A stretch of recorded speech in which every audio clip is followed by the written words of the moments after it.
Hey trainers, Alakaham here with some more Pokemon video magic, and for today's video I wanted to showcase Shadow Palkia. I was recently able to track down and defeat Giovanni and get access to this new legendary Shadow Pokemon. So mine has okay IVs. You can tell from its CP there that it's in basically an okay spot. But it's definitely usable in the Great League, and I will say it's pretty fun to use. I haven't invested all of the resources into giving it a secondary charge move. I feel like using it in the color cup or whatever it is that we have going on right now, I'm probably not going to use a secondary move like, say, Draco Meteor.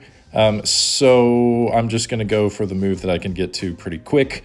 Shadow Palkia is really, really glassy, and even resisted moves do like incredible amounts of damage. So yeah, I have very sincere doubts about being able to get to moves like Draco Meteor, and I think one move is enough, you know? I think a lot of folks sometimes feel pressure to like not use things until they have multiple charge moves, but in this case, it actually works really well.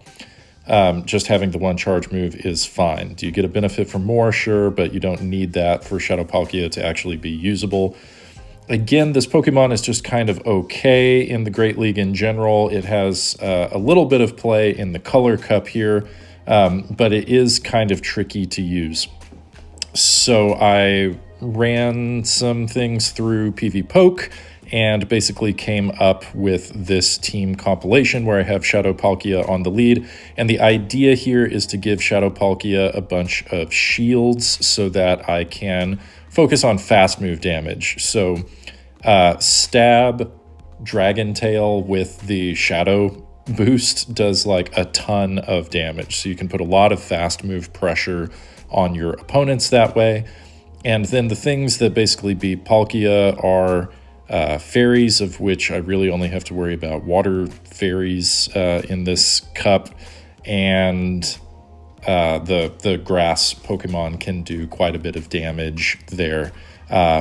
So I have Zapdos to help. I have an electric type and a grass type basically to deal with, or a flying type rather, and a grass type to deal with those things that Palkia would have a bit of trouble with.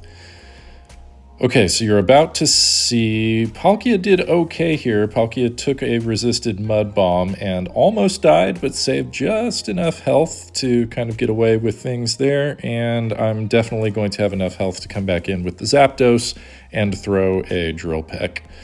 I realize that the team I'm running here is a fairly expensive team. It has multiple Shadow legendaries on it, one of which has several charge moves. But again, if you have access to Shadow Zapdos, which you can just access through research, right? That's how people would get access to Shadow Zapdos, or through raids, you know. Acquiring the Pokemon isn't all that difficult, but you can definitely use Shadow Zapdos with just one move. You don't need to have multiple charge moves on it in order to make it work.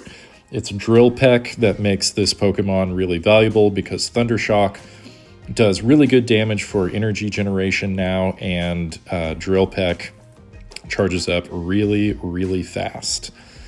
So that's been a lot about kind of my mindset going into this, and the kind of pre-game strategy, and I'll try and talk a little bit more about my decision making during the games themselves now. This is going to be match number 3 out of 5 in the set, and I did just record all the way through one set for you. Here I have a Mirror Shadow Palkia, and they're at $14.99, which is way better than where I was. And they counter with a Jumpluff. That's kind of challenging for my team because Jumpluff has play against pretty much everything that I have. So I swapped in the Shadow Zapdos, and I was able to get to a Drill Peck pretty quickly there. Good thing that I didn't shield, even though I got really, really low. I was able to survive that one aerial ace, and my opponent comes in with their own Shadow Palkia, and we ended up having a mirror match there. My Dragon Tails were farming down a little bit faster than their Dragon Breath was, and we can just do some chip damage against the Toxapex, and with that chip damage, we should be able to take the match with our Cradily here. Cradily is like okay against Toxapex. I don't remember who wins in the, I guess zero shield situation with all else being even, but being up a shield and having done some chip damage with the Palkia, we can definitely pull this off with the Cradily.